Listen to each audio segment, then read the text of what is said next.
Tell me about that. This movie is called The Fire Inside. Yes. Tell me how the promo's been. What does it feel like? We'll get deeper into the just how it came about, but just what's the promotion been like for the movie? Man, I've been traveling back and forth to LA, New York, Virginia, Atlanta, everywhere, man. Detroit, talking about The Fire Inside, my life story where Ryan Destiny is portraying me. Ryan Destiny is from Detroit, so this is like a Michigan thing. Exactly. Her whole family. And man, I'm talking about, I done watched the movie about 5 times now. Every time I watch it, it messes with me. I was like, I'm a hot mess. I don't even wear makeup no more to the premieres because I'm just crying the whole time. It's not like sad tears, it's happy tears, because I do have one of those stories that's gonna change the world. Like, once this come out Christmas Day in theaters all over the world, people gonna see, like, they don't understand the beast that I am. They don't understand it, but when they see my life story, they will understand and know that boxing is not something that I do because I'm hurt or triggered or I want to be a man and I want to fight men. It's really a passion. I love the sport of boxing. I love fighting. That's why I do MMA too. It's a problem. Yeah, that's crazy. 2 contact sports is crazy. But I heard, and I didn't get a chance to see the movie. Okay.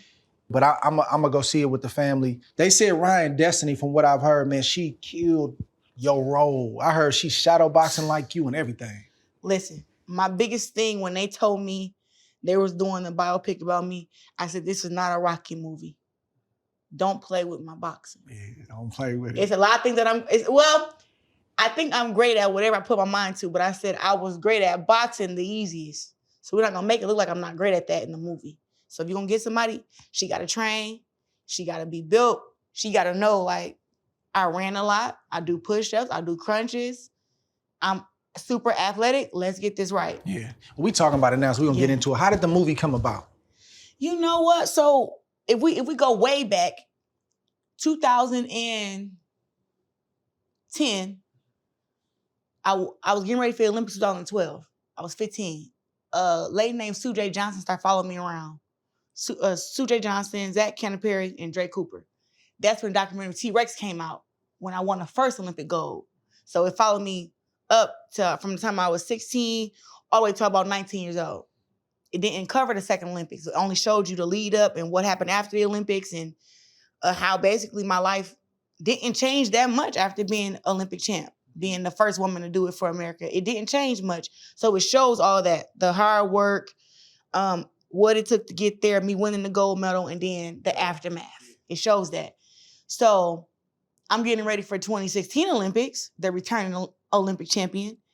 And Universal Studios hit us up. Like, they hit me up. Everybody hit me up personally. Like, how most of my deals get done is through me. I like that. Through me. I don't got no agent. I tried it, but it seemed like more get done when it's me. I like that. So they hit me up. They were talking to me. I'm 19 at the time.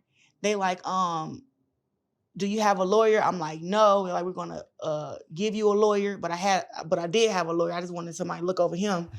And you gotta be smart, man. You gotta have a lawyer, watch the lawyer. Watch the lawyer. That's real talk. So when they sent the contract, it got all this life rights stuff in it, what they wanna own, blah, blah, blah.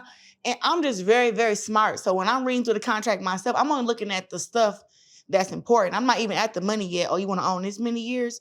I'm like, no, we're not gonna do that. We're gonna shorten this to that. We're gonna redline this. I'm talking to the lawyer that I got, like, hey, tell David Fox, this is what we're gonna do.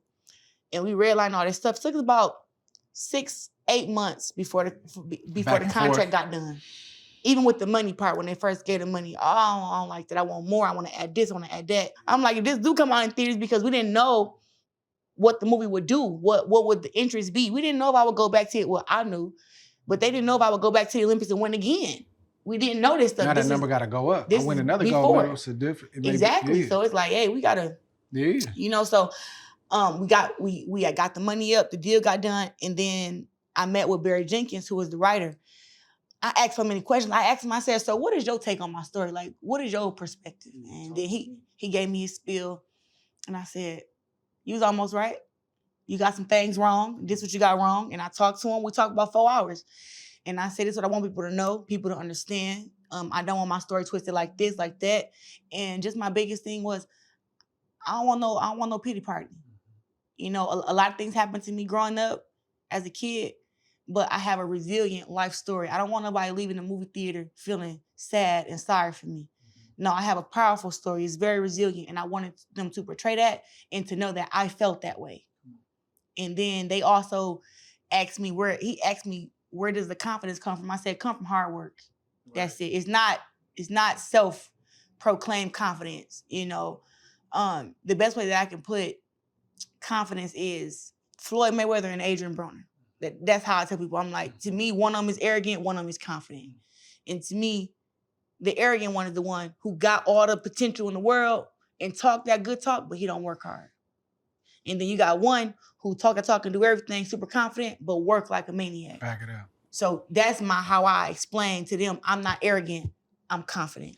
The process, though, like how was it? What did you have their ear? Were they listening, or were they like, no, this Hollywood, we got this? How much say did you have in the way your story was portrayed? Oh, I had a whole lot of say. That's good. A lot of say. When he wrote the script the first time, he sent it to me. I sent it back to him and said, I don't like this, I don't like that. He did it again, sent it to me. I said, I can deal with this.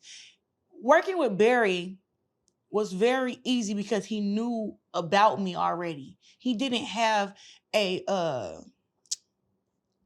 acute knowledge of me. He did his homework, he did his research, and he was a fan.